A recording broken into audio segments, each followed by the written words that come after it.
lo que es la mayordomía cristiana. El problema es que mucha gente en la iglesia lo sabe, pero no lo aplica. Y es necesario volver a los principios bíblicos de la Escritura que nos enseñan, hermanos, algo que nosotros tenemos que saber hacer, y esto es responsables con la obra de Dios. La responsabilidad en la iglesia. Y por cierto, ya estamos empezando, porque lo vamos a hacer aquí a forma de conferencia en esta tarde. Y quiero que a través de este tiempo usted tome notas, medite en lo que dice la palabra en cuanto a este tema, y sobre todo al final, que le pidamos a Dios ponerlo en práctica, porque una cosa es escuchar el mensaje, otra cosa es aplicar el mensaje a nuestra vida. Le invito a que se ponga de pie, vamos a orar para que sea Dios quien hable a nuestra vida.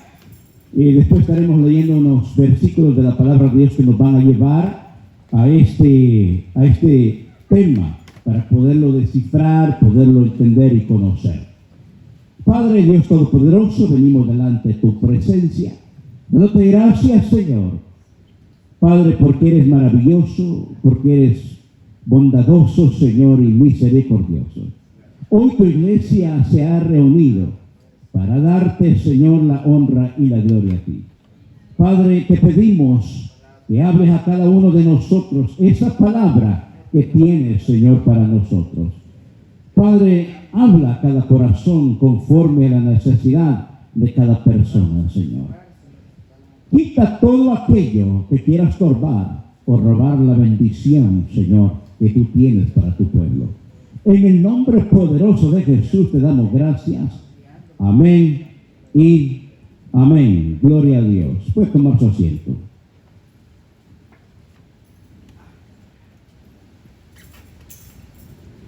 Vaya conmigo a la Biblia, a Mateo capítulo 22.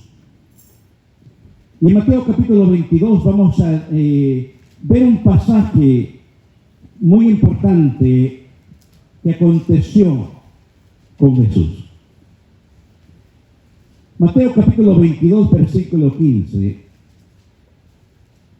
nos relata sobre una situación cuando los enemigos de Jesús quisieron tentarle en cuanto a la cuestión del tributo. Mateo 22, 15, cuando lo tenga puede responder con amén. Amén. Gloria a Dios. Y también, mire, gloria a Dios, también lo tiene aquí en la pantalla para que pueda irlo viendo con nosotros. En el versículo 15 dice: entonces se fueron los fariseos y consultaron cómo sorprenderle en alguna palabra. Ahora, yo quiero que note esto. Los fariseos eran un partido político de aquel tiempo, pero también eran los religiosos, los que estaban encargados de lo que era el asunto de la ley de Dios en aquel tiempo. Y ellos constantemente buscaban la manera de cómo tentar a Jesús. Y dice aquí, se fueron los fariseos y consultaron. Es decir, que se pusieron a discutir, a dialogar, a ver cómo podemos, que dice, sorprenderle en alguna palabra. Note esto. El enemigo aquí es tan astuto que muchas veces, y quiero que ponga atención en esto, ellos tenían cierta astucia, porque tenían cierto poder en la política. Y usando esa maña, usted puede ver algo. Cuando usted va a confrontar a una persona y usted va a dejar que esa persona habla, usted va a analizar todas las palabras que esa persona dice en cuanto a la ley, y después ¿qué hacen con esas palabras? Las usan en su contra. Cuando un policía lo detiene, le dice claramente esas mismas palabras. Le dice, todo lo que digas puede ser usado en tu contra. Entonces ellos estaban viendo en cómo podían tomar a Jesús y sorprenderle para hallar una falta en él. Estos son los enemigos de Jesús. Aquellos que estaban encargados del pueblo judío, aquellos que debían de estar encargados de lo que es la ley de Dios, y que con cierta forma sabían que venía de Dios, que Jesús venía de Dios, pero como no querían aceptarlo, porque al aceptarlo se miraban obligados a confrontar la situación pecaminosa en la que ellos estaban viviendo. Eran hipócritas y muchas veces Jesús les llamó hipócritas a ellos, porque exigían que otros hicieran cuando ellos no están haciendo. Y dentro de la iglesia hay muchos hermanos, tristemente, que así son, que quieren que otros hagan lo que ellos no quieren hacer o lo que no están dispuestos a hacer. Hay muchos hermanos que ponen su mirada tanto en el pastor o en los líderes y exigen que el pastor y los líderes hagan cuando nosotros no estamos dispuestos a hacer también. Darío Gómez, aleluya. Y mire, hermanos, lo que sucede aquí, porque por cierto la palabra hipócrita, aunque se escucha fuerte, ¿sabe lo que significa? Actor, doble cara. Una persona que está aquí muestra ser una cosa y fuera de aquí es otra cosa. Frente a ti es una cosa, a tus espaldas es otra cosa. Una persona de doble cara, eso es lo que significa la palabra hipócrita. Entonces, hermanos, usted no se sienta ofendido con esta palabra si usted es una persona sincera delante de Dios. Pero si es una persona que vive una doble vida en la iglesia, sí, siéntase ofendido por la palabra, porque la palabra va a ofender al que está mal en el pecado. Amén. Entonces, aquí dice, entonces se fueron los fariseos y consultaron cómo sorprenderle en alguna palabra y le enviaron, ¿qué dice? Los discípulos de ellos con los herodianos. Note, aquí se pone interesante, porque los fariseos eran enemigos de Jesús y los fariseos con los herodianos eran enemigos entre ellos dos, pero aplicaron aquello que dice el enemigo de mi enemigo es mi amigo. Se unieron entre ellos siendo enemigos, teniendo diferencia entre ellos, se unieron. ¿Para qué? Para llegar a tentar a Jesús. Miren cómo es el enemigo de Jesús. Es tremendo. Entonces viene y dice, diciendo, maestro, sabemos, los herodianos vienen y dicen, maestro, sabemos que eres amante de la verdad y que enseñas con verdad el camino de Dios y que no te cuidas de nadie porque no miras la apariencia de los hombres.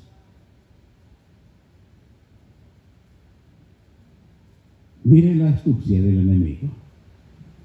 No le llega hoy con palabras ofensivas. No le llega hoy con palabras de amenaza.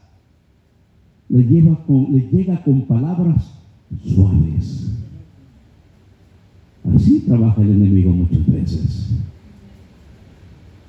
Los herodianos se acercan, que habían llegado con ciertos fariseos, cierto grupo de discípulos de los fariseos, y le dicen, sabemos, note, sabemos.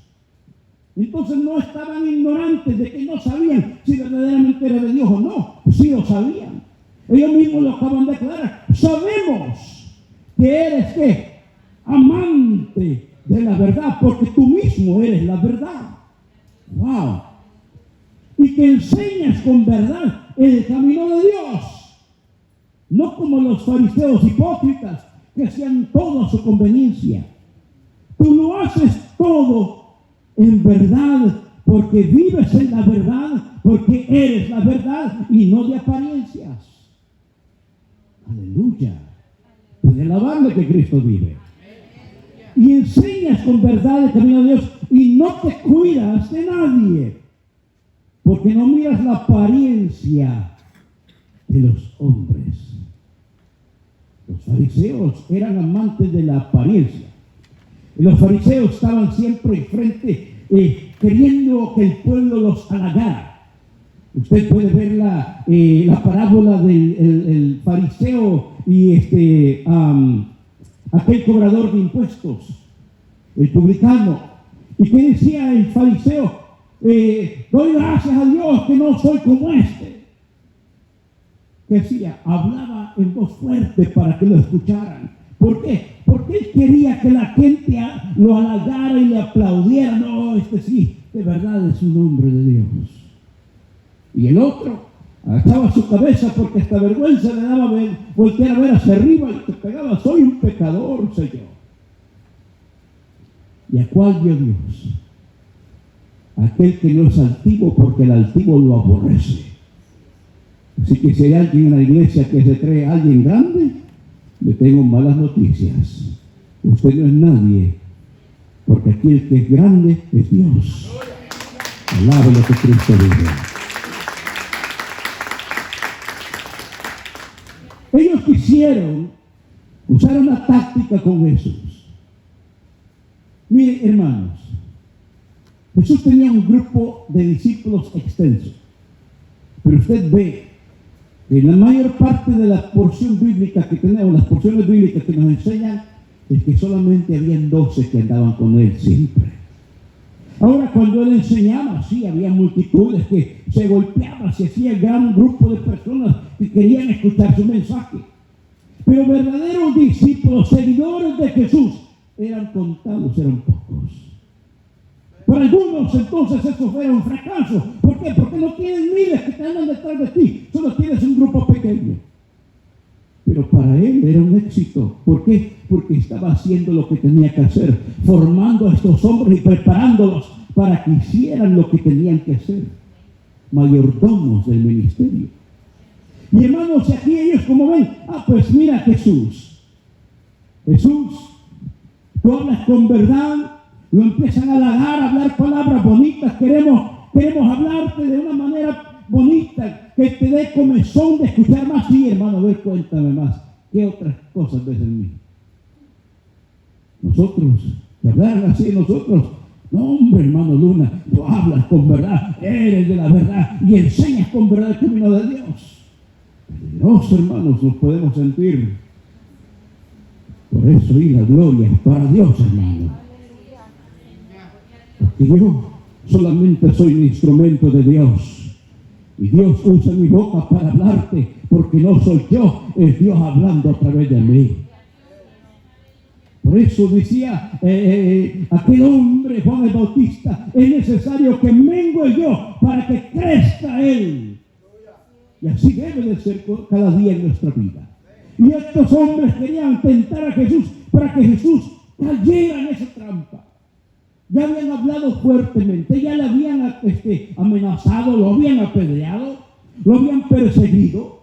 Hoy usaron otra táctica: vamos a hablarle bonito para endulzarlo, para poderlo enredar con las trampas de las palabras dulces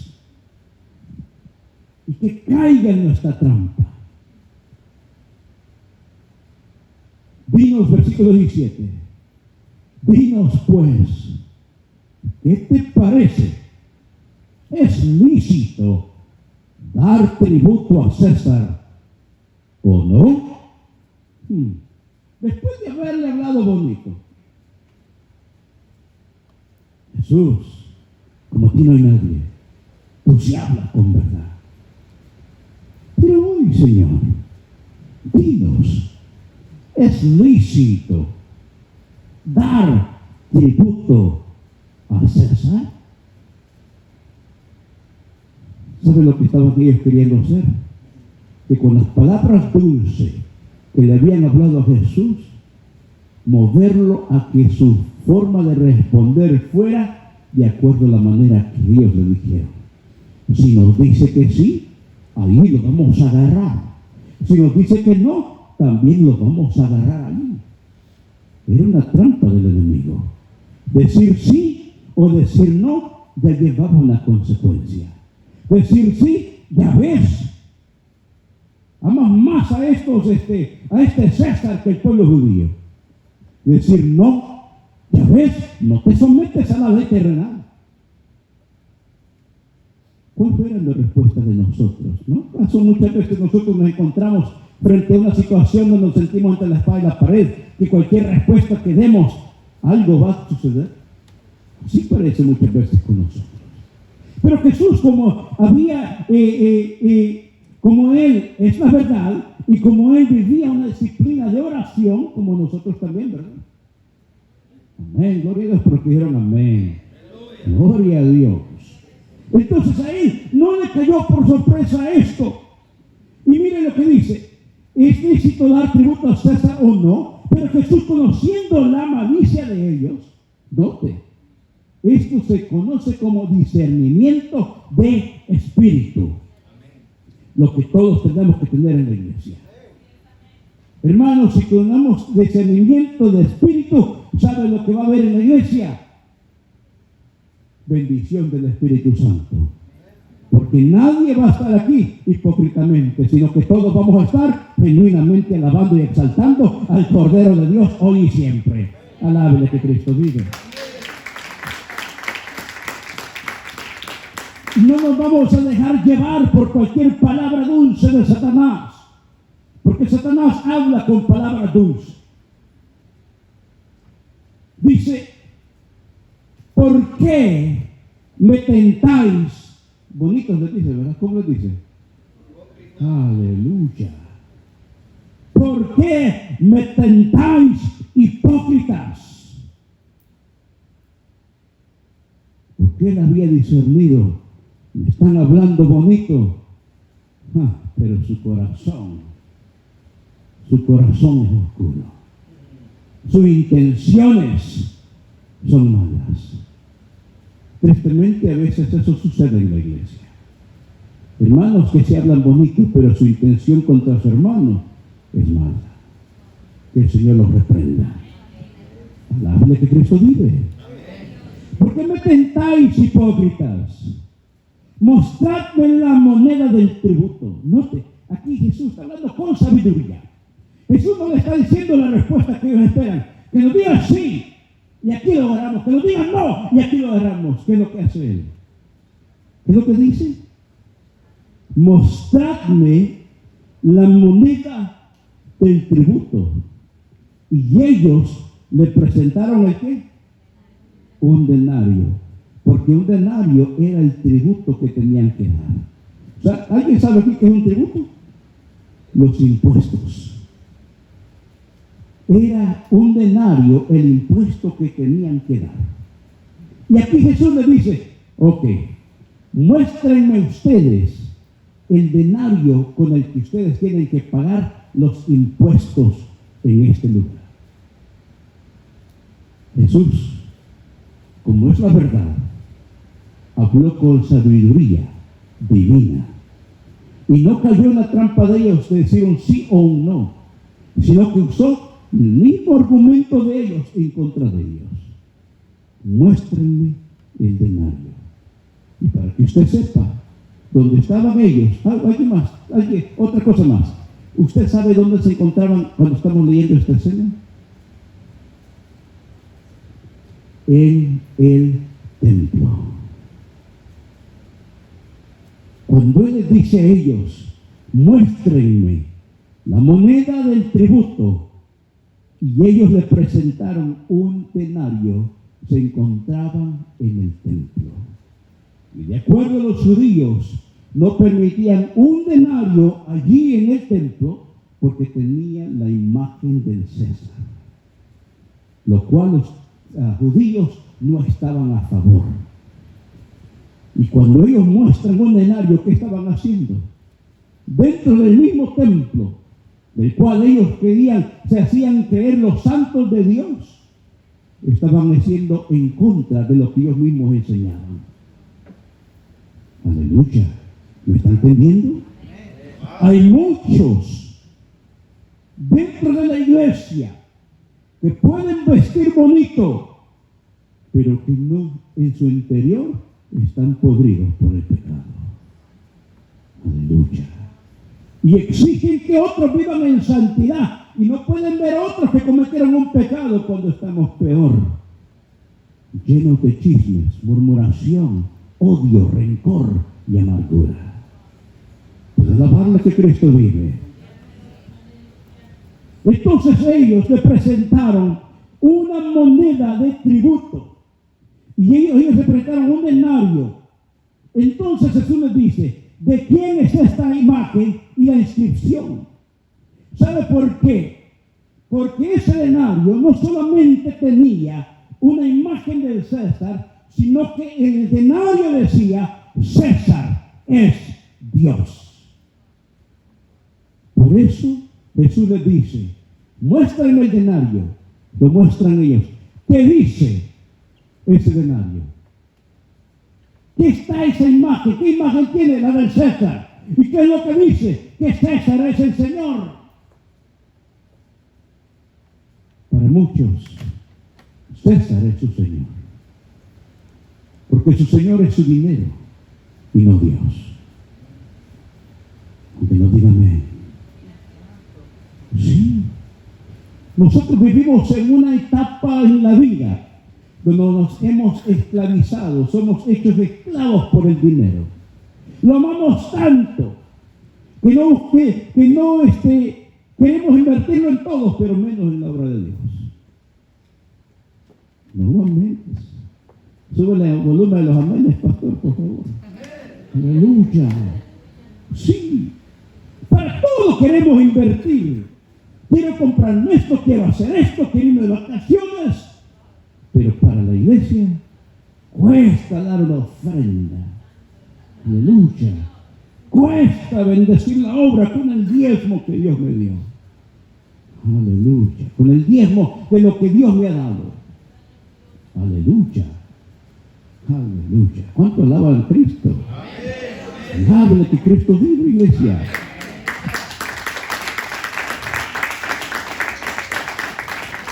¿De quién es esta imagen y la inscripción? Note que Jesús no solamente está diciendo de quién es la imagen, sino que también los hace que ellos digan lo que dice esta moneda. César es el Señor. Y aquí la Biblia no dice que ellos lo dijeron, pero obviamente ellos respondieron lo que ese denario decía. Y dice, y le dijeron de César. Y le digo, dad pues al César lo que es de César y a Dios lo que es de Dios. Oyendo esto se maravillaron y dejándole se fueron. Se maravillaron porque le respondió con sabiduría. No le respondió de la manera que ellos esperaban. Y aquí es donde entramos en el detalle, en el punto importante. Dar a César lo que es de César. Dios está diciendo, Jesús está diciendo a ellos, Él está exigiendo un tributo, un impuesto, porque es el gobierno terrenal que yo he permitido que esté allí gobernando. Pero a Dios también tienes que darle lo que es de Dios, porque Dios está sobre el César. Él es el grande, Él es el gran yo soy, Él es el creador del universo. Y si Dios no lo permite, César hoy no está. ¿Qué le está diciendo a ellos? Sométanse a las leyes terrenales, pero no olviden someterse primero a la ley de Dios. Porque ellos están diciéndole, Jesús, tú eres amante de la verdad.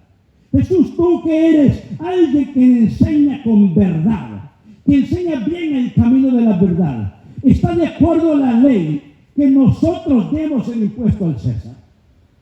Y la ley lo permite.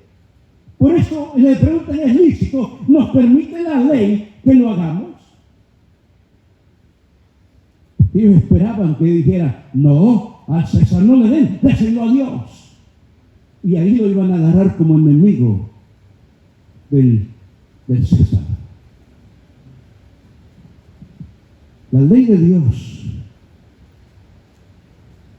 les dice a ellos que tienen que dar a Dios de acuerdo a lo que Dios ha pedido que el pueblo dé, el cual es el diezmo. La ley de Dios también dice que debemos de someternos a la ley terrenal. Jesús le está respondiendo de esa forma a ellos.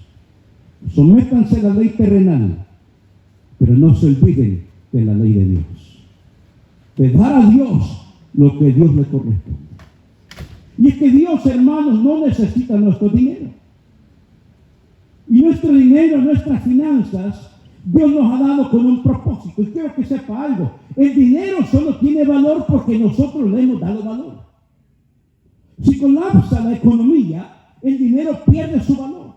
No hay más valor en ese billete. Ese billete solo tiene valor porque como sociedad le hemos dado un valor a ese billete. Por cierto, ya casi no hay billetes. Todo es digital hoy. Todo lo pagamos ya de una manera digital. Nuestros pagos los hacemos de una manera digital. Ya casi no se mueve ese billete o ese dinero físico en nosotros. Recibimos un pago mensual o semanal o quincenal y usted es poca la porción que toca de ese pago. Porque la mayor parte de ese pago se fue en gastos que ese dinero nunca entró en su mano. Entró en su banco, pero así como entró, se fue de regreso para pagar las cosas que hay que pagar. La vivienda, la hipoteca, el carro, la luz, cualquier otra cosa, la comida. Y cuando usted viene a tocar ese dinero, si acaso es una fracción mínima de ese dinero físico. ¿No es así? Así pasa. Entonces el dinero en sí no tiene valor más que el valor que le hemos dado como sociedad. Y hermanos, aquí es donde se vuelve interesante, cuando Dios nos dice, dad al César lo que es del César, y al César nosotros le damos, nos guste o no, porque aquí donde vivimos, toda la fuerza es. Usted recibe su pago y ya viene descontado de ese pago lo que es los impuestos que estamos obligados a pagar. Estatales, nacional o lo que sea, o federal, todos pagamos impuestos. Cuando usted va a comprar algo, usted paga impuestos de eso que está comprando. El porcentaje de lo que vale ese precio o ese producto. Entonces, todo lo del César es obligatorio. Dios nos ha permitido vivir en esta nación y de agradecimiento que vivimos en esta nación, tenemos que pagar impuestos. Nuestra casa, aunque usted la termine de pagar, sigue pagando impuestos todo el tiempo. Y si no lo paga, se mete en problemas con el gobierno. Así es. Y esos problemas se vuelven más graves porque si no pagó lo que tenía que pagar, ya no es lo que tenía que pagar, hoy es el doble o el triple por las penalidades que le dan. Así pasa en la tierra. Ahora con Dios no nos fuerza. Es más, Dios quiere bendecirnos y es el problema, que no entendemos que Dios quiere bendecirnos.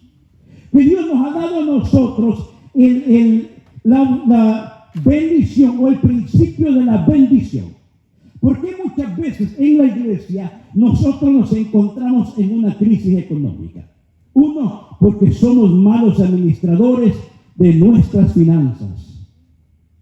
Amén. Sí, gastamos más de lo que tenemos y entramos en deuda tras deuda tras deuda porque no sabemos administrar lo que Dios nos ha dado. Y Dios quiere que usted sea un mayordomo de lo que Dios le ha dado. Amén. Entonces aquí la Biblia nos enseña, uno, dar al César lo que es del César, a él obligatoriamente, pero a Dios ahí viene otra bendición. Con Dios no lo hace hoy en la iglesia de una manera obligatoria, sino de una manera de agradecimiento. Tú quieres ser bendecido, tienes que saber bendecir. Amén. El principio bíblico, hermanos, para ser bendecido es tan sencillo, donde dice su palabra, es mejor dar que recibir. Porque si usted da porque usted tiene. Y si usted da, Dios le va a dar más para que usted reciba más todavía. Amén. Alabado sea Cristo. ¿Cuántos alaban al Señor? Denle un aplauso al Señor.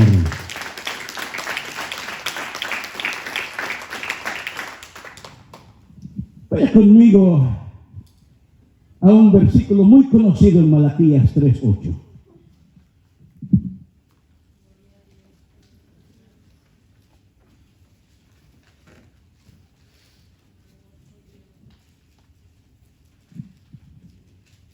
Este es un texto que a menudo se lee para dar recaudación de ofrendas o de los diezmos.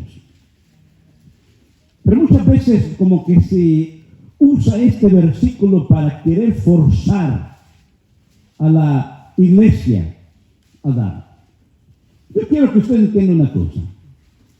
Usted no está forzado usted no tiene que darlo a la fuerza.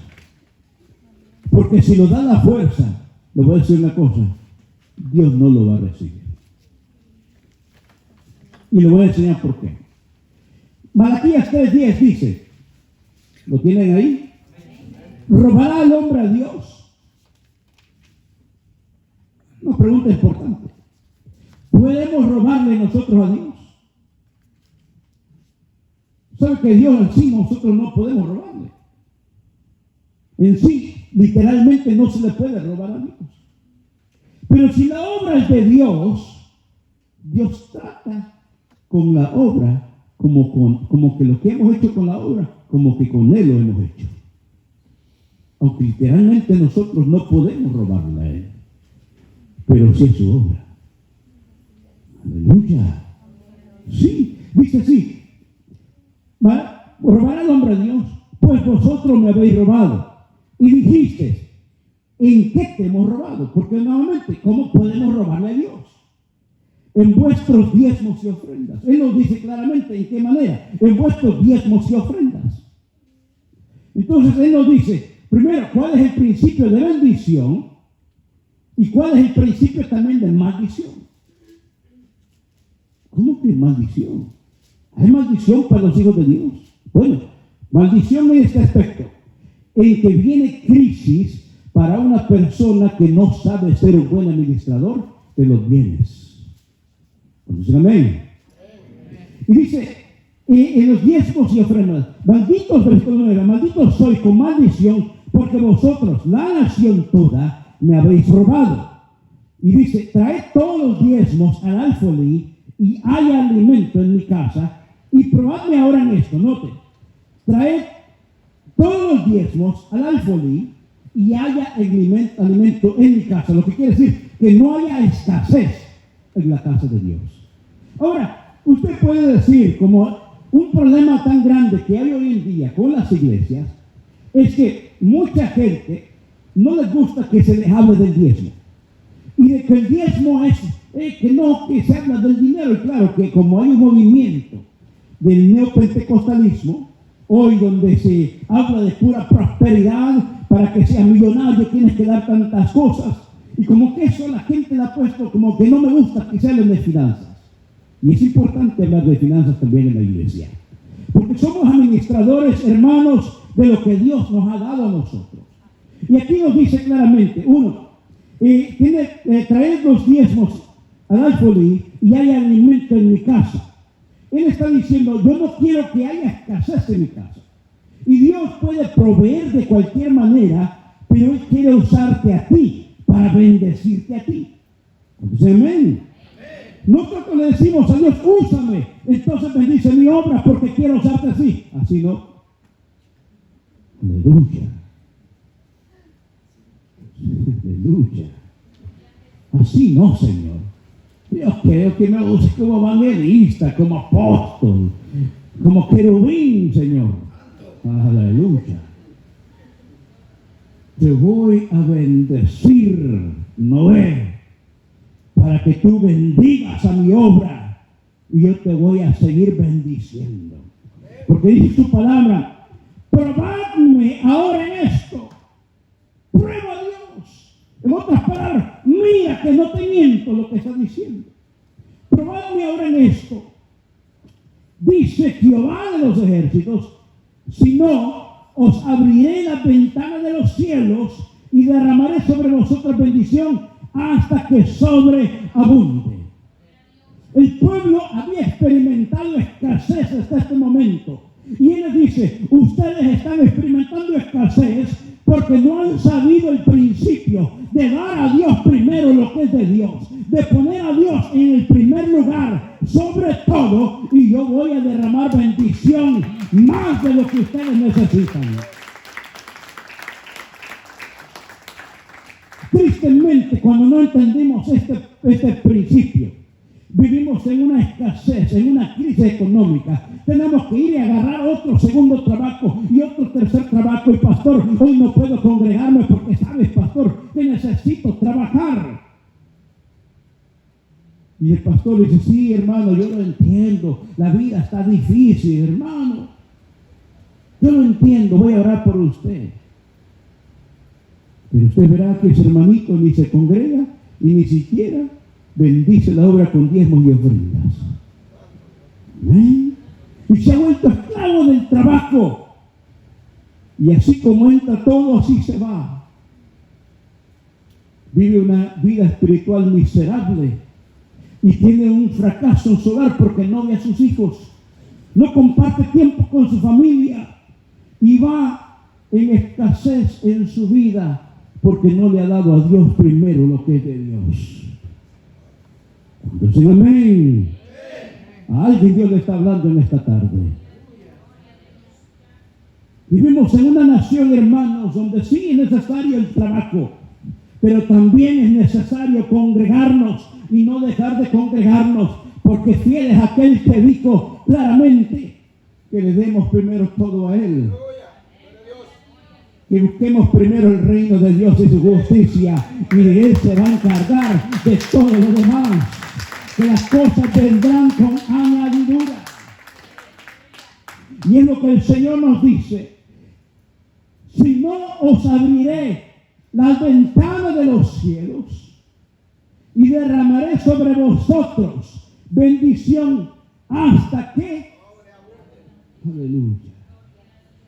Yo me gozo cuando leo eso, hermanos, porque eso significa bendición de más de lo que tú necesitas. Aleluya. Solamente sé fiel y Él va a proveer más de lo que tú necesitas. Amén. Hermanos, usted puede ver a muchos hermanitos que tal vez pueden estar ganando poco dinero en sus trabajos, pero que viven felices, hermanos.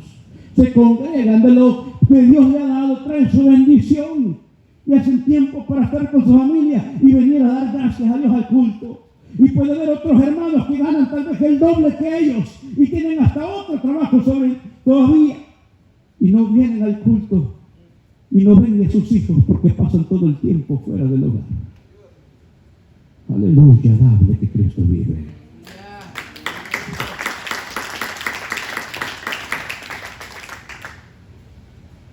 Probadme ahora en esto, dice Jehová de los ejércitos. Si no, os abriré las ventanas de los cielos y derramaré sobre vosotros bendición hasta que sobreabunde.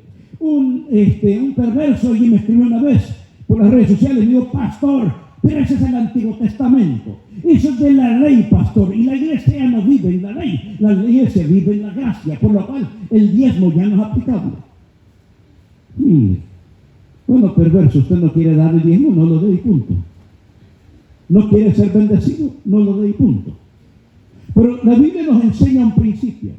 Y este principio continúa con Jesús, por eso leímos eso, donde dice: dad al César lo que es del César, el tributo, los impuestos, el porcentaje que le corresponde a él, pero también a Dios da lo que es de Dios. Jesús no se opone al bien. Jesús no se opone a los principios de bendición. Es más, nos enseña ese principio donde se presenta aquella viuda al templo, donde dio todo lo que tenía.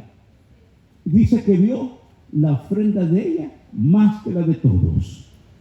Porque él miró no solo su corazón, sino que vio cómo lo daba con alegría. Sabiendo que lo daba todo, Jesús diciendo: hija, viene más bendición sobre ti. Amén. Entonces Dios no está en contra de los principios de bendición en la iglesia. Y el 10%, hermanos, es solamente un porcentaje, porque anteriormente sí era por ley, era obligatorio para el pueblo de Israel. La iglesia en sí hoy entra a otra etapa, ya no es el 10% en sí, todo es de Dios. Mi casa es de Dios, todo le pertenece a Dios, el 100% es de Dios, no el 10%, el 100%. Pero como Él quiere bendecirnos, aunque sea el porcentaje del 10%, que es el diezmo, podemos ponerlo en práctica y Dios sigue bendiciendo. Porque, Señor, todo lo mío es tuyo, Señor. El principio de la mayordomía es ese: todo lo mío es tuyo. Señor, yo solamente soy tu mayordomo, el jefe eres tú, Señor. Qué bonito, hermanos, cuando aplicamos esos principios. Quiero que vaya conmigo lo que dice ahora el apóstol Pablo en 2 Corintios capítulo 9, versículo 6.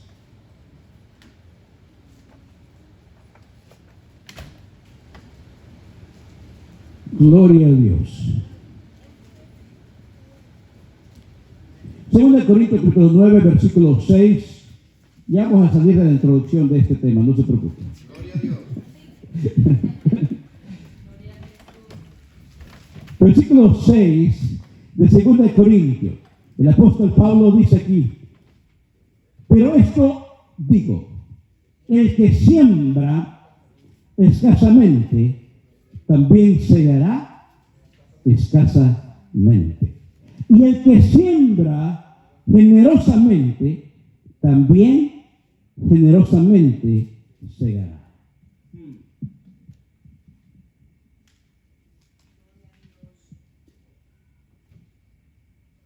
Lo que tú has sembrado, eso vas a recibir.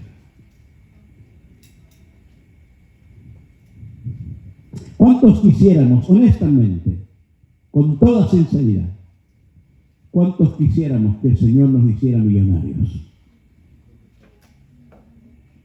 Si uno dice aquí que no, no le creo.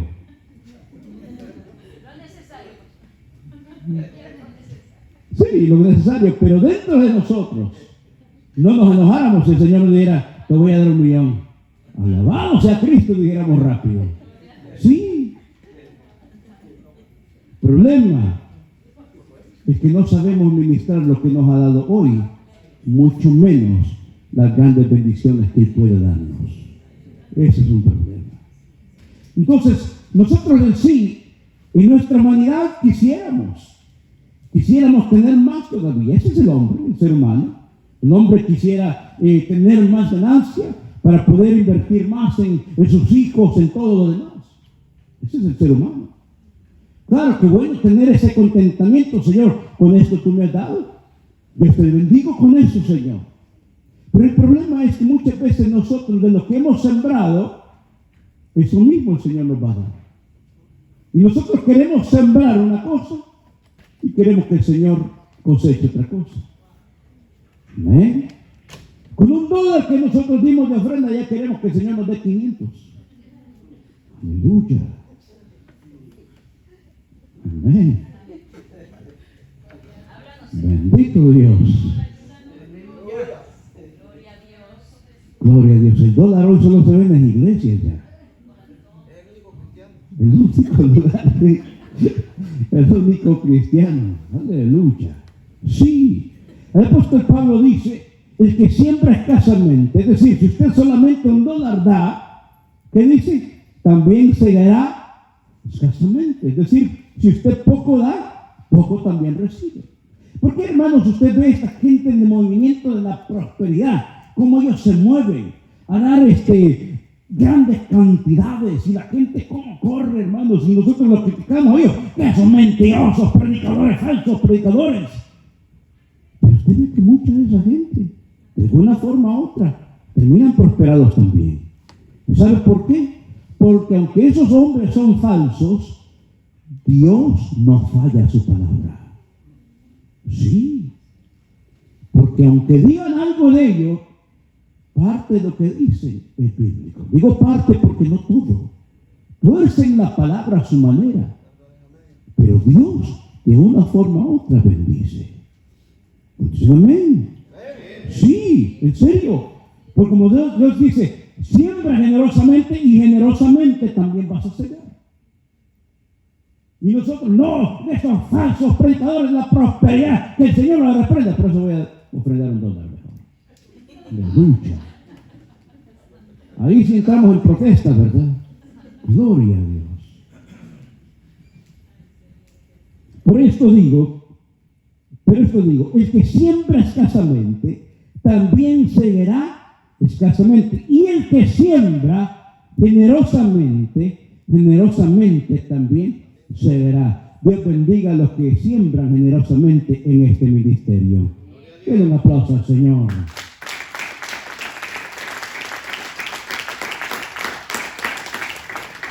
Note aquí, a diferencia de en Malaquías lo aplica como en ley, pero aquí ya va de otra forma. Pero sí va tomando siempre, apuntando a Malaquías, pero ya no lo hace con el mismo propósito.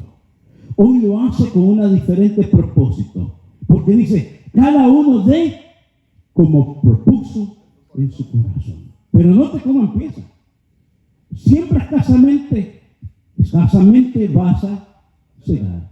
Siembra generosamente vas a cegar. Cada uno dé como propuso en su corazón. ¿Quieres sembrar escasamente? Escasamente, siembra. ¿Quieres sembrar o quieres cosechar generosamente? Generosamente, siembra.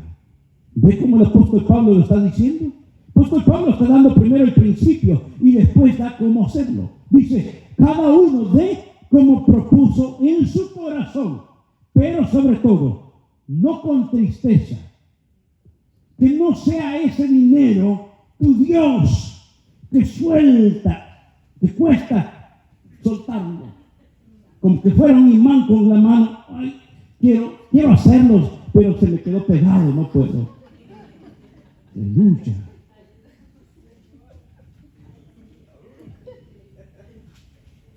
No con tristeza, ni por necesidad. Ve ahora cómo vamos con lo que estamos diciendo de estos apóstoles de la prosperidad. Ellos dicen, ¿cuántos quieren salir de esa escasez? Dios quiere hacerte un millonario. Tráele todos tus bienes. Y la gente va, ¿por qué? Porque la gente quiere sobornar a Dios. Mucha gente es lo que quiere hacer. Sobornar a Dios con los diezmos y ofrendas. Dios no puede ser así. Dios bendice al dador alegre. Y dice, no lo hagas con tristeza, ni lo hagas por necesidad. ¿Cuántos tenemos necesidad? De verdad. Todos tenemos necesidad. Todos tenemos cosas que pagar. Todos tenemos, hermanos, parte de lo que nos va a sobrar después de todo lo que hemos pagado, especialmente hoy, que la economía de este país está mal. Pero si dejamos nuestro diezmo de último para dárselo a Dios, nos quedamos al final con él. Ay, Señor, mira, esto me queda. Y tú que todo lo sabes, Señor. ¿Me entiendes, verdad, Señor? ¿Me entiendes, Señor? Y por eso Él quiere que lo hagamos primero con Dios. Y todo primero es para Dios. Para después no caer en eso de que, ay, Señor, mira lo que me ha restado. Cuando le damos a Dios lo primero, todo primero, Él va a derramar bendiciones de lugares o personas o de formas que no las imaginábamos. Nunca va a faltar ese pan en la mesa. Nunca va a faltar ese techo. Nunca va a faltar la vestimenta. Nunca va a faltar nada. Porque Él es nuestro pastor. Nada nos faltará. Alabe lo que Cristo vive.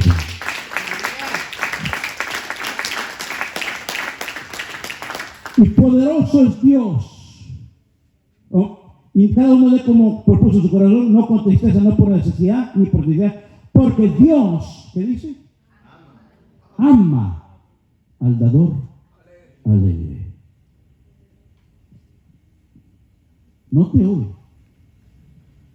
Él está llevando siempre a Malaquías, una vista a Malaquías. Pero hoy nos dice otra cosa. Hazlo con alegría y Dios te va a amar, es decir, Dios te va a bendecir más todavía. No lo hagas con tristeza, ni por obligación. Ay, es que el pastor cada rato está hablando de los diezmos, ya me tiene cansado, mejor lo voy a hacer para tal vez así ya deja de hablar de eso. No, hágalo alegremente. Señor, yo quiero bendecir tu obra para que tu palabra se siga predicando en este lugar. Yo quiero, Señor, aportar con mis finanzas, porque el día que me hice miembro de esta iglesia, también me hice responsable juntamente con el pastor y mis otros hermanos, para que la iglesia siga abierta y siga predicando el evangelio de la verdad y siga proclamándose que Jesús es el Señor. Dios busca gente responsable en la iglesia. Aleluya. Y por eso dice claramente, dice, porque Dios ama al dador alegre. Pero ahora el versículo 8 dice, y poderoso es Dios para hacer que abunde en vosotros toda gracia. Note, ahora cita nuevamente Malaquías, dice, y poderoso es Dios para que abunde en vosotros toda gracia, a fin que teniendo siempre todas las cosas, todo lo suficiente, abundéis para toda buena obra. Aleluya. En otras palabras, para que derrame bendición sobreabundante, más de lo que necesitamos, y dándolo con alegría, Dios sigue añadiendo. Aleluya. Gloria a Dios. Mire qué precioso. Para que abundéis para toda buena obra. Toda buena obra. ¿Saben lo triste hoy? Generalmente en las iglesias. Muchas iglesias tienen una escasez en la economía y finanzas de sus iglesias. Porque hay muchos hermanos injustos en la iglesia que pudiendo aportar con sus diezmos y ofrendas, no lo hacen. Y tristemente hoy, en las redes sociales, se ve que la mayoría de iglesias, en lugar de anunciar a Cristo, están anunciando pupusas. Pues es la verdad que Cristo vive. ¿Sí? Por la necesidad que hay de pagar lo que es la renta y todo lo demás en la iglesia. Dios dice que haya alimento en mi casa. En otras palabras, que haya palabra de Dios en mi casa, que haya todo lo necesario en mi casa, para que esa puerta se mantenga abierta, para que todo aquel que quiera venir pueda encontrar un dulce refugio en Cristo Jesús. Palabra que Cristo vive. Todos hermanos, todos somos llamados a ser buenos mayordomos, porque un día Él nos va a exigir cuenta de lo que Él nos ha dado. Proverbios 22:9 dice, y loco misericordioso será bendito, porque dio de su pan al indigente. En otras palabras, el generoso será bendecido por Dios. ¿Quiere usted que Dios derrame bendición sobre su vida? Entonces, pídale a Dios tener un corazón generoso.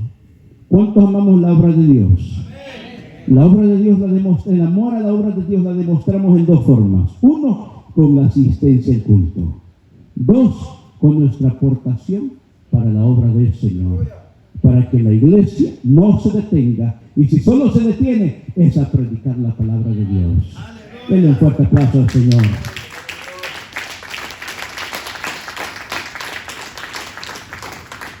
Hebreos 6:10 dice, porque Dios no es injusto para olvidar vuestra obra y el trabajo de amor que habéis mostrado hacia su nombre, habiendo servido a los santos y sirviéndoles aún. Gloria a Dios. Póngase de pie. Mire, esta hora no se sintió para nada. Gloria a Dios. Sí, amén. Ya son las 3 de la tarde y a las 2:01 me dieron el tiempo. Gloria a Dios. Qué bendito. Gloria a Dios. Hagamos una oración y luego estaremos entregando este tiempo a quien corresponde. Y al final también, si nos dan el privilegio y la bendición de poder orar por el cumpleañero que hoy está, ¿cómo dicen allá? Manteles largos. Aleluya, gloria a Dios. Amén. Ya está la barbita, ya le va a salir al ratito. Está niño todavía. Padre, te damos gracias por tu palabra. Gracias, Señor, por enseñarnos, oh Dios, a través, oh Dios, de tu palabra, estos principios necesarios, Señor, para saber, oh Dios, cómo tú quieres bendecir a tu iglesia.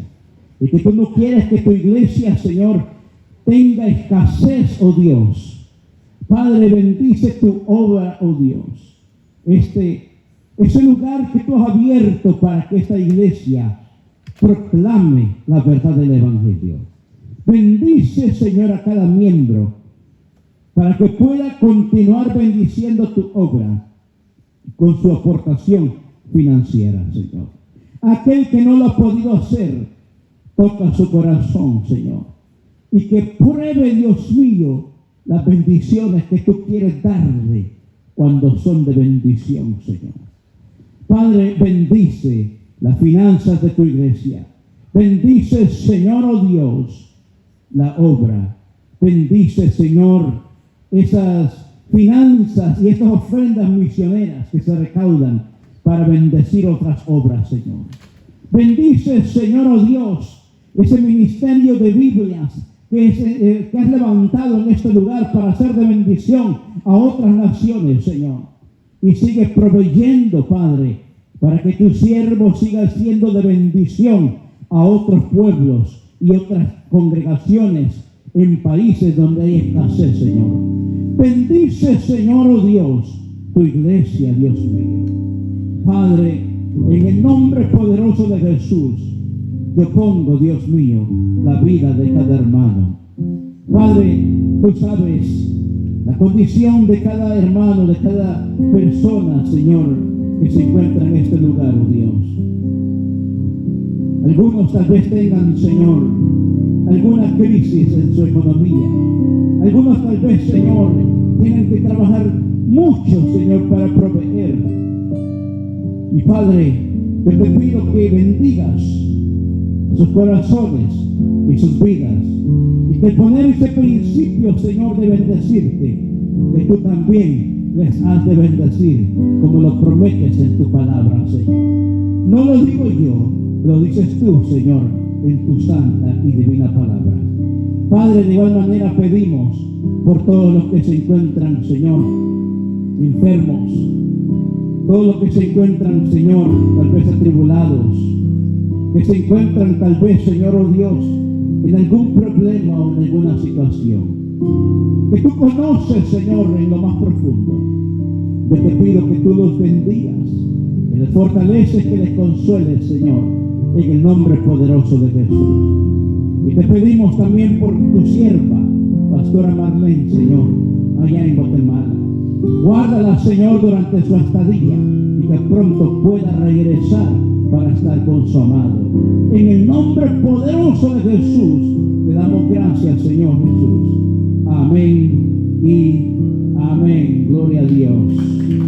Queda nuestro pastor Ernesto Peña con nosotros. Gloria a Dios. ¿Cuántos se gozan esta tarde? Saben que el problema de la mayordomía empezó desde el principio. Génesis capítulo 1, verso 26, el Señor dijo: entonces dijo Dios, hagamos al ser humano a nuestra imagen, para que sea como nosotros, y ellos reinarán sobre los peces del mar, las aves de los cielos, los animales domésticos, todos los animales salvajes de la tierra y los animales pequeños que corren por el suelo. Dios, hermano, decidió poner como mayordomo al hombre de toda la creación, y desde el principio fallamos. Por eso, en algo tan tremendo, hermano, Dios quiere que seamos mayordomos de toda su creación. Desde el principio lo estableció así, y hermano, es un privilegio que Dios nos ha dado a todos, que seamos ministradores de su reino. Ahora imagínense, somos parte del reino de Dios, y Él desea que usted y yo, hermano, hagamos nuestra mayordomía como corresponde, pidiendo discernimiento espiritual para que todo lo que hagamos para su reino tenga un impacto, hermano, aquí en la tierra. Por eso le dijo a Pedro: y todo lo que ates en el cielo será atado aquí en la tierra. Amén. Así que, amados, esto es una gran bendición, es un principio maravilloso. Ya el hermano ya oró, así que vamos a dar por terminado. A nuestros hermanos que verán posteriormente el mensaje por las redes sociales, que sea de mucha bendición. Dios les bendiga a todos. ¿Verdad? Así que